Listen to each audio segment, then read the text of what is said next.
Artıq bir aya yaxındır ki, bazarlara vergi nəzarətinin gücləndirilməsi məqsədilə yeni qaydaların tətbiqinə başlanılıb. Kənd təsərrüfatı bazarları istisna olmaqla digər ticarət məkanlarında obyektlər vergi uçotuna alınmalıdır. Bu məsələdə bazar sahiblərinin üzərinə müəyyən məsuliyyət düşür. Dövlət Vergi Xidməti bir daha xəbərdarlıq edib. Bəs bu qaydaların tətbiqi necə həyata keçirilir və yenilik nəyə xidmət edir? Ətraflı sujetdən biləcəyik.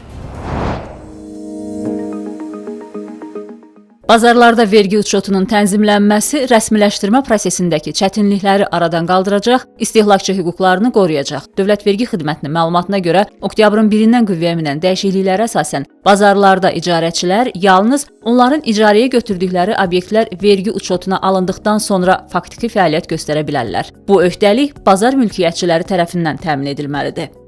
Yeni dəyişikliyə görə obyektlərin vergi orqanında uçota alınmasına nəzarət bazar mülkiyyətçiləri tərəfindən təmin edilməlidir.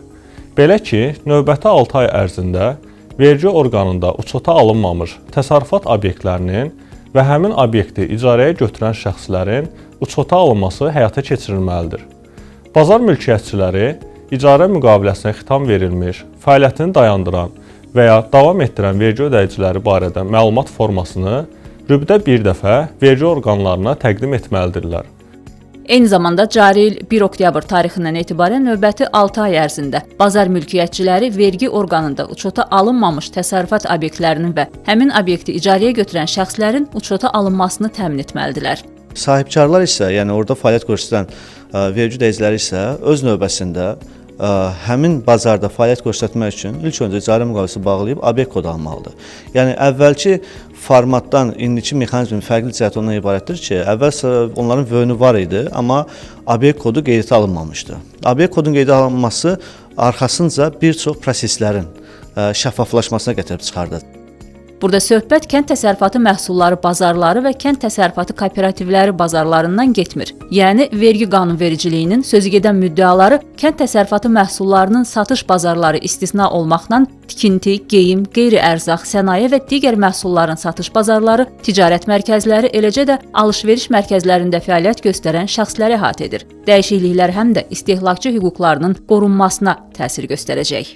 Onlar etdiyi ödənişlər müqabilində hər hansı bir çek, sənəd, nəzarət kassa aparatının çeki və postterminalın qəbzini əldə edə bilmirdilər. Bu nəticədə onların hüququn pozulması kimi əldə edəcəyi gəlirlərdən də məhrum olunmuş olurdular. Yəni, həmin şəxslər ədəbi ödəyicisi olmasına baxmayaraq, Dövlət Vergi Xidmətində qeydiyyatdan keçərkən ədəbi ödəyicisi olmasına baxmayaraq, həmin əməliyyat nəzarət kassa aparatına rəsmiləşdirmədiyinə görə əhali kəşbəklərdən məhrum olurdu, nağd və ya nağd qaydada ödədiyi ödənişlərə görə.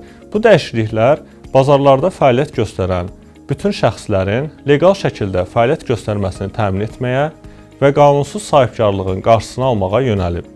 Məqsəd qeyri-qanuni, uçotsuz fəaliyyət göstərən, istehlakçı hüquqlarını pozan sahibkarların fəaliyyətinin qarşısını almaq və onların vergi uçotuna alınmasını təmin etməkdir.